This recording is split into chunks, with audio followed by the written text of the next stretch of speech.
يا ربي المصطفى بلغ قاصدنا واغفر لنا ما مضى يا واسع الكرم.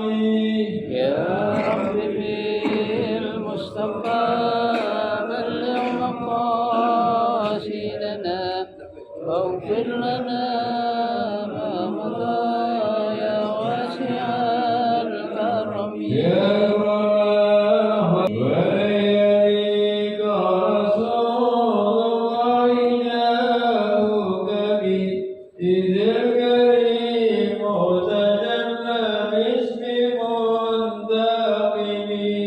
يا ربي المصطفى بلغ مقاصدنا واغفر لنا ما مضى يا واسع الكرم. وإن من جهدك الدنيا وضرتها ومن علومك علم اللوح والقلم. يا ربي المصطفى بلغ مقاصدنا واغفر لنا ما مضى يا واسع الكرم. يا نفس لا تكتدي من زلة عزمت إن الكبائر في الغفران كالأمم. يا ربي المصطفى بلغ مقاصدنا واغفر لنا ما مضى يا واسع الكرم. يا رب بالمصطفى بلغ مقاصدنا واغفر لنا ما مضى يا واسع الكرم. يا ربي المصطفى بلغ مقاصدنا واغفر لنا ما مضى يا واسع الكرم. اللهم صل وسلم وبارك عليه وعلى آله.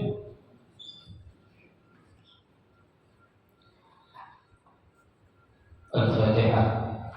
بنية أن الله يفتح علينا فتوح العارفين ويفقهنا في الدين ويرزقنا كمال الإخلاص واليقين، وبنية أن الله سبحانه وتعالى يوصل ثوابها إلى أرواح العلماء العاملين الراسخين في العلمين من المحدثين والمفسرين والفقهاء في الدين.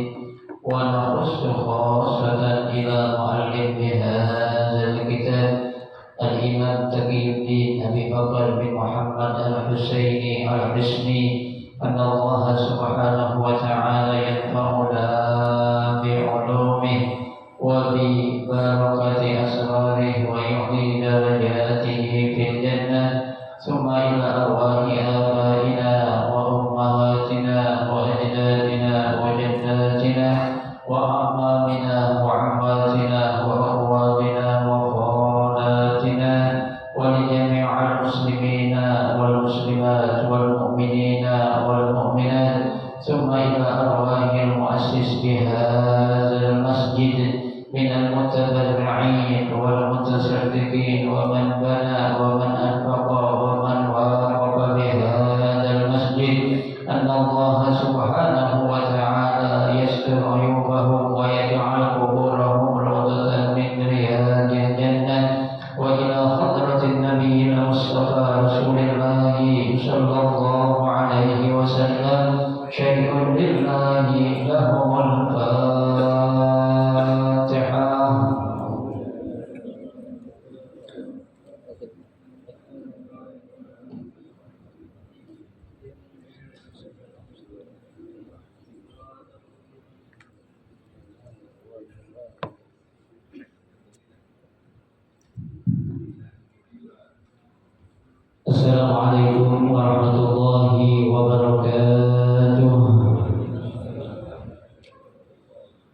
Bismillahirrahmanirrahim. Alhamdulillahirabbil alamin. Wa bihi nasta'inu 'ala umuri dunya waddin. Wassalatu wassalamu 'ala asyrafil anbiya'i wal mursalin sayyidina Muhammadin wa 'ala alihi wa ashabihi ajma'in, amma ba'du.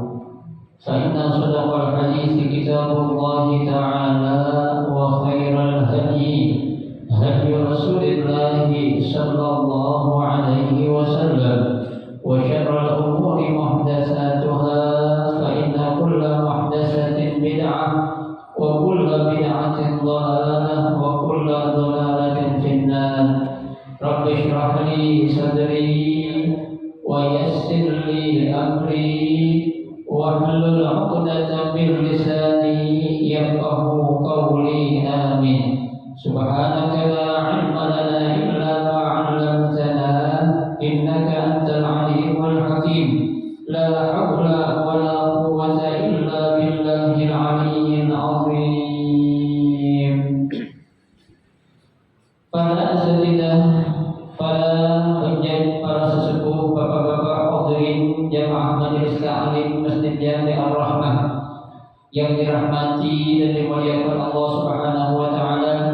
Alhamdulillah, kita bersyukur kepada Allah Subhanahu wa taala di malam hari ini Allah Subhanahu wa taala masih memberikan kepada kita karunia nikmatnya yang cukup banyak. Di antaranya adalah berupa nikmat sehat wal afiyah, nikmat panjang umur, terutama dua nikmat besar yaitu nikmatul iman wa nikmatul Islam.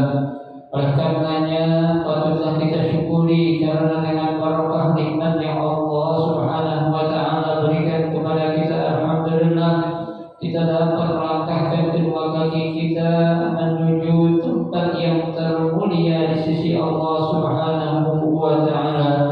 Baitun min buyutillah, rumah daripada rumah Allah, dalam rangka kita mencari ilmu serta kita mencari keridhaan Allah Subhanahu wa taala.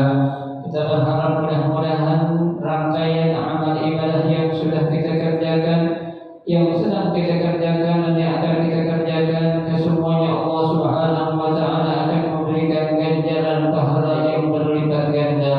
Ilmu-ilmu yang sudah kita pelajari mudah-mudahan Allah Subhanahu wa taala jadikan ilmu yang bermanfaat, dan yang akan kita pelajari mudah-mudahan Allah berikan kemudahan kepada kita untuk memahami dengan sebaik-baiknya. Amin, Allahumma amin. Jemaah sekalian yang berbahagia, mari kita akan melanjutkan ta'lim kita pada malam hari ini, yang mana malam hari ini kita akan melanjutkan membaca kitab Kifayahul Akhyar. Pembahasan kita masih membahas tentang wal maitatu kulluha najisatun illa samaka wal jarada wa bana adama. Bab yang masih membahas tentang bahwasanya semua jenis bangkai itu hukumnya apa? Najis. Illa ada pengecualian, kecuali as-samaka bangkai ikan, wal jarada bangkai belalang, wa bana adam dan bangkai manusia apabila dia sudah meninggal dunia. Nah, kita akan melanjutkan pembahasan tentang bagian wal mita. Apa itu maita? Baris yang kedua dari bawah. Dan baris kedua dari bawah. Punya kalian.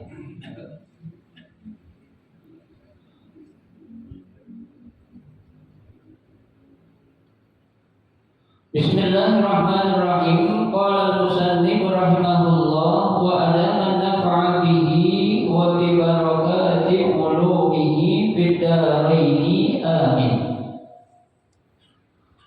Wal mayyitatu kullu man mata hatafa anfuhu wa ikhtalla fihi syartun min syurutid tazkiyah kadzabihat maitatul majusi wal muhrim wa ma zabaha bi'azam aw nahwihi wa kadza zahaba bi zabaha ma la yukal wa dhabituhu an taqula al-maitah ma zalat hayyah bi ghairi zakatin syar'iyyatin wa yustasna min al-maitah as-sama' wal jarad wa amma as-samaka faliqaulihi alaihi salatu wassalam fil bahri huwa at-tahuru ma'uhu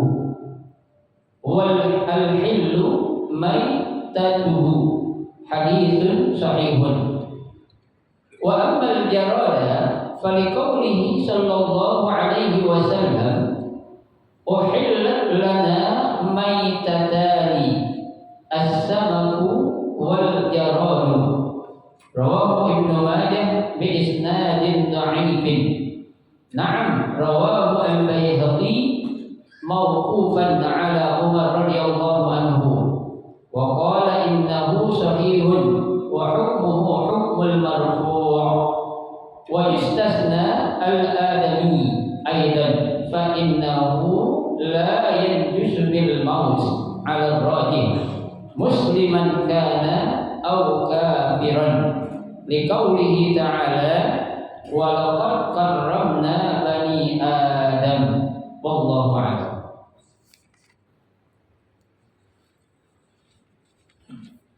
Musannif atau pengarang kitab ini ya, beliau akan menjelaskan jenis bangkai apa hewan itu akan menjadi bangkai itu seperti apa ya, apakah yang disembelih seperti yang kita lakukan pada saat hari raya Idul Adha ya, kita sudah sembelih dengan menuruti ya syariat Islam, apakah ketika sudah disembelih itu disebut bangkai atau tidak ya, ataukah pemotongan hewan yang ditujukan atau dilakukan untuk hal-hal tertentu ya. Nah, sini akan dijelaskan dulu oleh pengarang kitab ini. Kata pengarang kitab ini ya, wal maitatu, yang namanya bangkai itu kullu man mata hatta fa'antuhu ya. Jadi yang namanya bangkai hewan dikatakan bangkai itu apabila ya hewan itu mati lantaran apa? Hatta fa'antuhu ya, yang tersumbat hidungnya ya. Ya biasanya kan jangankan hewan ya, kita aja kalau nggak napas bakal apa? Kalau mati ya tuh. Tapi di sini kenapa muallif atau pengarang kitab ini ya memberikan penjelasan yang pertama tentang hewan itu akan dijadikan atau menjadi bangkai lantaran dia mati karena apa? Tersumbat hidungnya atau tertutup hidungnya. Tuh yang pertama ya. Yang kedua, wahtalla fihi syurutun min syuruti at-tazkiyah. Ya, tuh. Yang kedua, sebabnya hewan itu akan menjadi bangkai apabila penyembelihannya itu tidak mengikuti syarat di antara syarat yang harus dilakukan pada saat apa? Penyembelihan. Ya, jadi syaratnya ini nggak cukup ya, tidak mengikuti syarat yang harus ada di dalam syariat Islam. Bagaimana hewan itu ketika disembelih yang nantinya dia tidak akan menjadi bangkai ya. Nah, kalau tidak mengikuti syarat-syarat yang ada di dalam syariat Islam ya, pemotongannya itu ya meskipun dipotong dengan menggunakan sembelihan pisau ataupun golok ya, kalau enggak mengikuti syariat tetap akan dikatakan hewan itu menjadi apa? Bangkai ya. Seperti kalau yang kita bahas dalam masalah babul udhiyah ya, bab tentang apa tuh kurban ya. Di situ ada ketentuan yang namanya kita saat mengorban atau menyembelih hewan itu, ya nggak boleh sampai kita memotongnya berkali-kali. Ya, jangan sampai itu alat yang kita gunakan untuk menyembelih hewan baik sapi, kambing ataupun kerbau, ya terangkat dari leher hewan yang kita sembelih. Ya, kalau udah kita sembelih, ya udah. Ya, itu.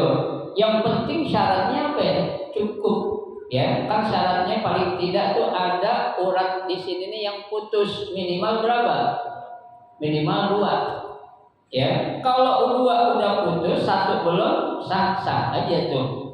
Tapi memang ya hewan itu matinya agak lama. Ya, tuh karena ada salah satu salurannya yang belum putus. Ya, gitu. Nah, ketika kita lihat sembelihan kita itu belum mati lama, kita tambahin lagi, jangan. Ya, ini kadang masih banyak orang-orang yang nggak ngerti, ditambahin aja itu menjaga tuh. Ya, diambil itu ditambahin serot-serot, jangan. Tuh, ya, kenapa? Karena nantinya akan menjadi bangkai. Hati-hati. Ya, tuh. Makanya seringkali saya katakan masalah penyembelihan di sini kan bukan masalah bisa atau tidaknya, bukan masalah jago atau tidaknya. Yang utama dia ngerti gak tentang ya cara menyembelih dan syarat-syarat menyembelih seperti apa. Ya, itu yang utama yang diajarkan dalam syariat kita. Kenapa? Karena kalau dia motong pun tapi tidak sesuai dengan syariat yang diajarkan dalam agama Islam, tetap tuh hewan yang disembelih tadi akan menjadi apa? Bangkai. Kenapa? Karena tidak mencukupi syarat-syaratnya. Itu ya. Seperti kazabihatul majusi, ya tuh penyembelihan hewan yang tujuannya untuk tuhannya mereka itu yang beragama majusi, ya tuh itu dipotong disembelih itu hewan, ya. Nah kalau kita makan tuh jangan. Kenapa? Karena tuh hewan yang disembelih tujuannya untuk sembahan majusi agama mereka itu haram kita makan. Kenapa? Karena itu bangkai, ya. Makanya kan kita zaman sekarang nih harus benar-benar hati-hati Pak. Ya, kadang-kala orang kita kan kebanyakan nggak enaknya. Ya, kita punya teman banyak mungkin orang non Muslim, orang kafir, atau orang yang nggak kita kenal. Kita dibagi daging, diambil aja kita masak, kita kasih makan anak istri kita. Kita kagak tahu tuh daging dari sembelihan yang benar apa kagak.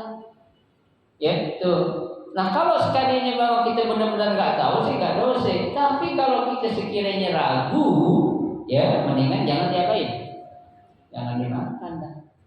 Ya kenapa? Itu bangkai. Ya karena Allah mengharamkan untuk orang-orang yang beriman apa? Memakan bangkai. Baik hewannya itu yang boleh dimakan, apalagi yang nggak boleh dimakan. Ya itu. Sekarang kan ya kita bisa melihat itu beredar di medsos itu kan ya, orang-orang jualan bakso, jualan apalah, ya itu dagingnya kita nggak tahu, ya. Belum lama ada seorang penjual bakso yang begitu tenar di daerah Solo itu, ya itu Solo itu memang rajanya bakso itu, ya itu orang setiap hari itu, ya nggak apa ya, nggak pernah bosen makan bakso itu buatan tuh orang tuh. Ya,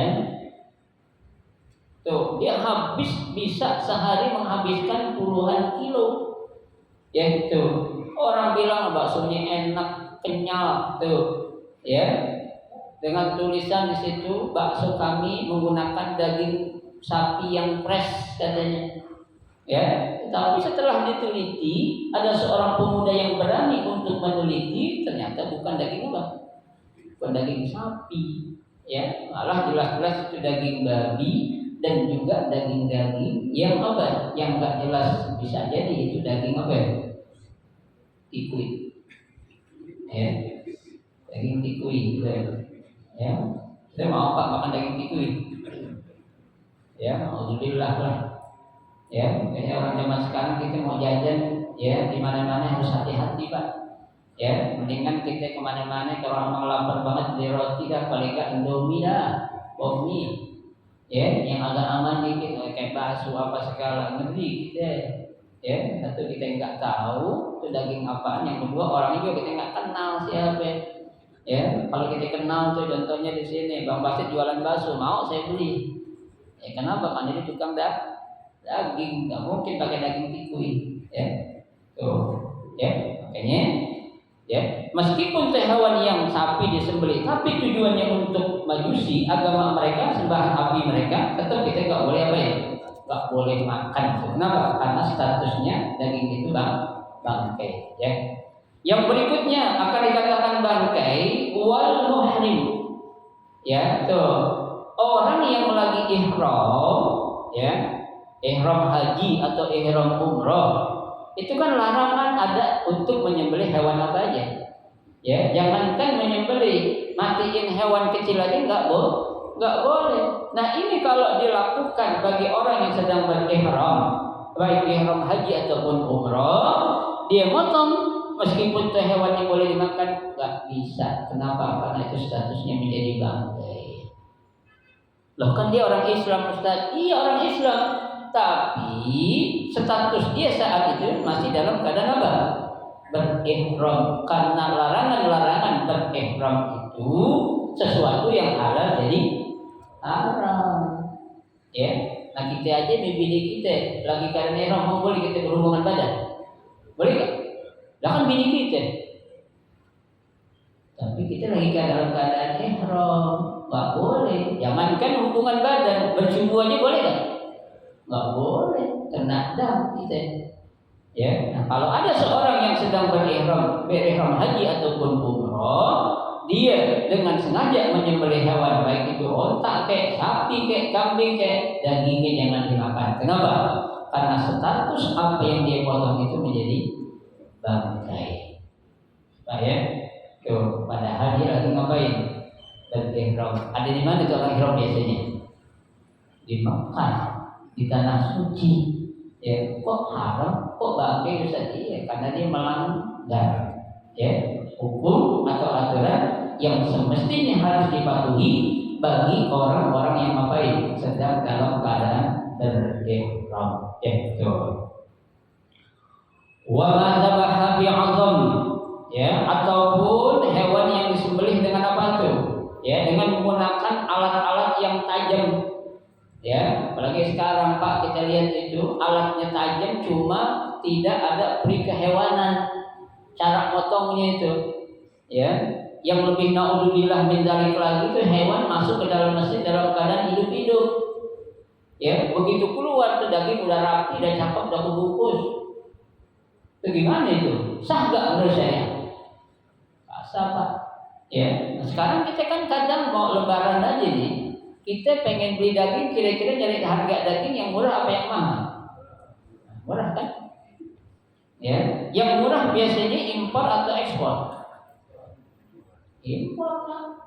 Ya, daging dari Australia, daging dari India, ya. Tuh, orang India dia nggak mau makan daging sapi, kenapa? Karena sapi itu Tuhannya, sembahan dia. Dia pergi Indonesia, dijual sekilo 70.000, dimakan oleh orang-orang jamaah Masjid Al-Rahmah. Tuh, ya. Kita ngeri makanya sekarang ini. Ya, kenapa? Karena hal-hal yang ada di zaman sekarang ini banyaknya itu syubhat. Ya, tuh. Tapi kalau beli daging yang segar, yang fresh mahal, Ustaz. Apalagi lebaran itu bisa sampai 200.000 per kilo, betul? Iya. Mau sehat emang nggak murah. Ya, surga itu emang murah, mahal. Ya, betul. Kayak kita ngeri. Ya, mendingan kita beli dah. Kalau sekarang kan banyak gitu. Ya, orang-orang yang aktif bikin arisan apa itu? Arisan daging, ya. Itu. Mendingan yang kita jelas-jelas dah tuh. Motongnya kita tahu, motongnya orang-orang kita kenal gitu. Ya, dan istilahnya daging seger. Ya, kita kalau ingin melihat, ingin dapat harga yang murah, ya banyak, tapi kualitasnya kita nggak tahu. Mendingan mahal-mahal dikit, sehat Pak kita. Ya, daripada murah jadi apa ya? Jadi penyakit. Ya, itu penyakitnya mungkin bisa bukan penyakit zahir aja, penyakit batin itu bisa terjadi. Kenapa? Karena itu dampaknya itu akan kelihatan nanti pertumbuhan anak kita, bahkan kita juga tuh. Ya, kenapa? Karena sesuatu yang haram masuk ke dalam tubuh kita, jangankan banyak, secuil aja tuh, ya sedikit aja, itu dampaknya naudzubillah min dzalik itu. Apalagi banyak, ya tuh berhati-hatilah kita dalam mengkonsumsi makanan di zaman sekarang ini. Ya, jangan kepancing dengan apa ini? Murahnya doang. Tuh, ya. Au nahwihi, ya tuh, atau hewan-hewan cara motong dengan cara yang lainnya. Wa kadza zabhun mala yukal, ya begitu pula menyembelih hewan yang enggak boleh diapain, yang enggak boleh dimakan. Intinya ada orang nyembelih babi, ya syaratnya pakai syarat dalam agama Islam, boleh nggak kita makan? Tetap nggak boleh. Kenapa? Karena asalnya itu hewan memang nggak boleh dimakan, ya tetap jadinya apa?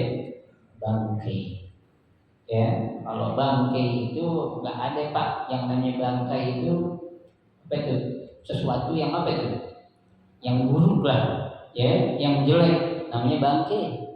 Ya, ada nggak orang bilang ini bau bangkai wangi banget ya, ada nggak? Orang pasti bilang bau bangkai identik pasti apa? Nggak enak, ya. Tuh, kalau ada orang bilang ini bau bangkai enak banget, dari mana nih ya? Itu orang itu apa itu? Ya, ada kelainan itu. Ya, Pak Jarod ya.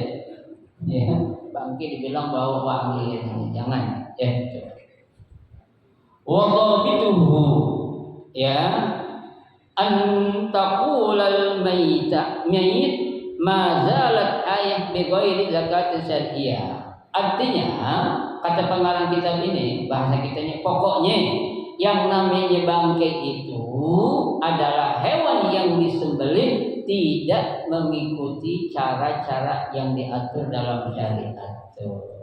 Ya, terdobit namanya. Pokoknya bahasa kitanya itu yang namanya bangkai itu adalah apa? Hewan yang disembelih tidak mengikuti syarat yang disyariatkan dalam agama Islam. Tuh, ya. Wa yustasna minal mayyitat. Ya, nah di sini ada pengecualian. Ya, meskipun namanya bangkai, tapi ya di sini bangkai yang apa? Halal untuk dimakan. Ya, bangkai apa itu? Yang pertama as-samak. Apa itu samak? Ikan. Ya, jenis ikan apa aja Pak? Artinya jangan diartikan bangkai ikan yang udah dikerbutin hanya lalat hijau, kemudian udah dibelatungin halal kita makan. Nah, itu mah jangan. Ya, maksudnya tuh bangkai ikan itu ikan dalam apa namanya, penyembelihannya nggak seperti cara penyembelihan hewan-hewan kayak dipotong dulu baca Allahu Akbar, nggak kayak gitu. Ya, artinya kita banting tuh hewan ikan mati halal. Ya, masa hewan ikan itu bismillah Allahu Akbar, kayak gitu nggak juga. Ya, tuh meskipun dia dengan cara yang ya seperti dalam syariat Islam, tetap dia itu halal dimakan. Ya, tuh. Jadi jangan diartiin bangkai seperti bangkai apa itu? Ya, hewan-hewan yang udah dikerumuni oleh belatung atau binatang-binatang, tetap boleh halal nih, tetap boleh kita makan. Enggak, kalau kita juga ada nggak boleh. Kenapa? Karena di situ udah ada mudaratnya, ya, udah ada apa? Bahayanya itu. Ya. Yang kedua wal jarad. Ya, tuh. Yang kedua adalah apa? Belalang. Ya, itu sama belalang bangkai juga kita boleh makan tuh, ya itu. Ammas samak, ya, adapun ya dalil mengenai halalnya bangkai ikan, faliqaulihi alaihi salatu wassalam. Ya, ada satu hadis Nabi Shallallahu alaihi wasallam fil bahri. Ya, yang datangnya hadis ini saat apa? Nabi berada di apa? Laut. Apa kata Nabi? Huwa tahuru ma'uhu. Ya, yang namanya air laut itu, ya, apa itu? Suci. Ya, bukan bersih Pak, suci. Ya, Kalau bersih belum tentu suci. Sampai suci insya Allah bersih. Ya. Jadi air laut kalau dikatakan at-tahuru ma'uhu, airnya itu suci, berarti boleh dong kita pakai buat wudu, boleh gak? Boleh. Ya, jangankan buat wudu, buat mandi wajib boleh gak? Boleh. Ya, bapak-bapak, heling-heling nginep di villa, ya, yang di pinggir pantai, bawa bininya masing-masing, mandi hidupnya bareng di laut nyebur, boleh gak? Boleh. Ada larangan? Nggak ada. Ya, ada batasannya. Siapa yang pengen mengukur itu banyaknya air laut? Ya, tuh. Boleh, kenapa? Airnya itu tetap suci. Meskipun ada bangkai-bangkai yang ada di situ. Ya, kan kita nggak tahu ada bangkai apa itu, bisa jadi bangkai orang. Ya, ada yang kapal tenggelam, nggak ketemu bangkainya. Akhirnya apa? Menjadi santapan ikan-ikan. Itu udah bercampur. Apakah akan merubah kesucian air laut? Tetap tidak. Air laut nggak akan berubah rasanya, tetap apa? Asin. Ya, nggak ada air laut tawar, ada nggak? Ada. Air laut ada manis? Ada. Ya, tetap air laut biar kecampur dengan apa juga tetap akan rasanya asin tuh. Ya. Al-hillu maitatuhu. Ya, bangkai-bangkai yang ada di laut itu semuanya apa? Halal. Ya, itu bangkai ikan, bukan bangkai orang. Ya, ada orang bilang kalau berarti bangkai orang mati di laut halal dong. Ya, ini orang gagal paham.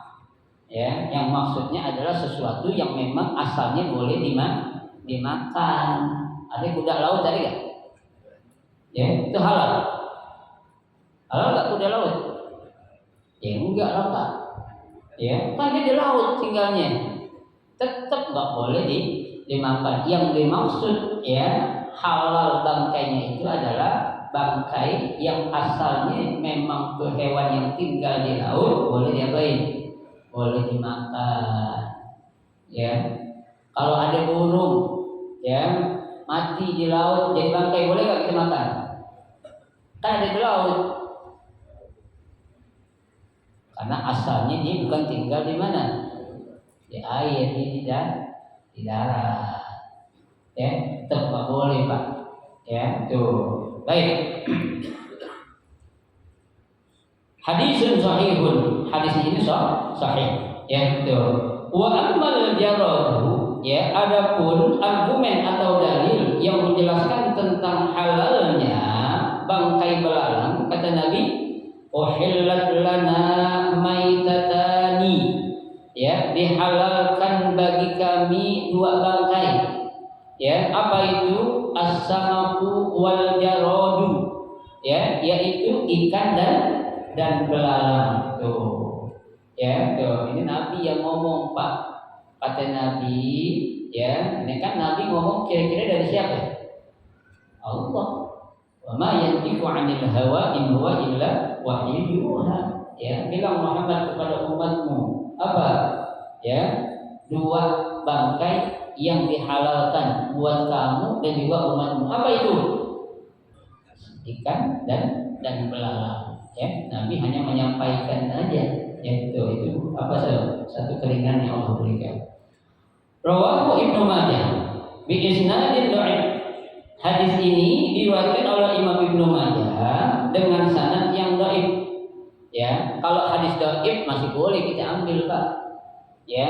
Kenapa? Karena kedudukan hadis dhaif itu bisa jadi lantaran ada salah seorang perawinya yang apa itu? Ya, yang kurang jujur. Ya, apa menyebabkan apa itu? Hadis tadinya sahih jadi hasan, hasan jadi ahad jadi dhaif.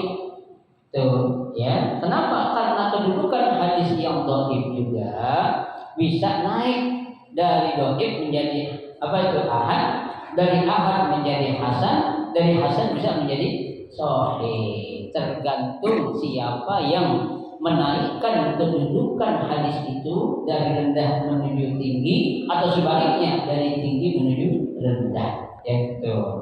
Naam, ya betul. Hadis ini memang hadis yang dhaif yang lemah. Rawahu al-Baihaqi mauqufan, akan tetapi Dari riwayat Imam Baihaqi, hadis ini kedudukannya sebagai hadis mauquf. Apa itu mauquf? Mauquf itu hadisnya sahabat dengarnya hadis bukan langsung dari Nabi.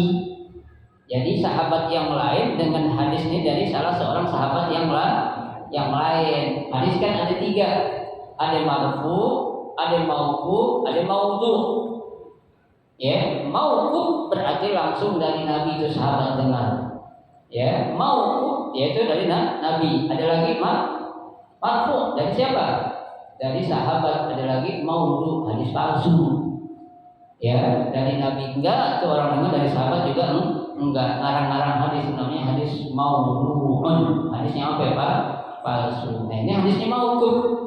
Contohnya Abu Bakar, ya, tidak langsung dengar dari Nabi. Sayyidina Abu Bakar bisa jadi dengar dari Sayyidina Umar, karena yang dengar aslinya adalah Sayyidina Umar. Itu bisa terjadi kayak gitu, Pak.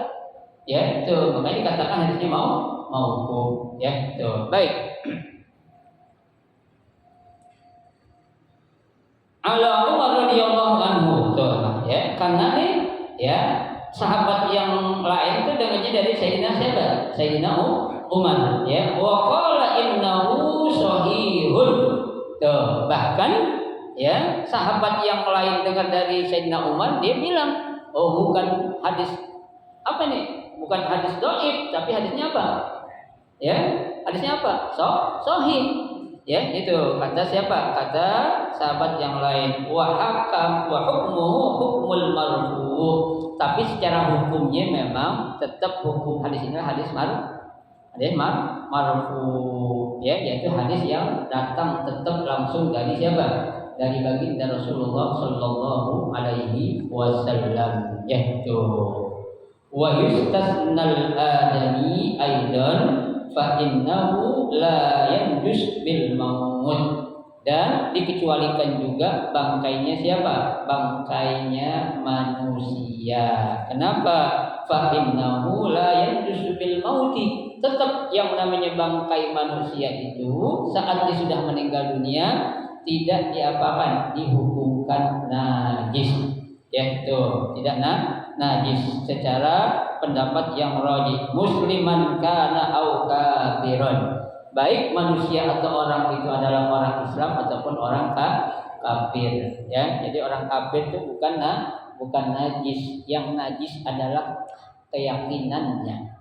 Ya, kita kan sering dengar, Pak, ada orang bilang innamal musyrikuna najasun.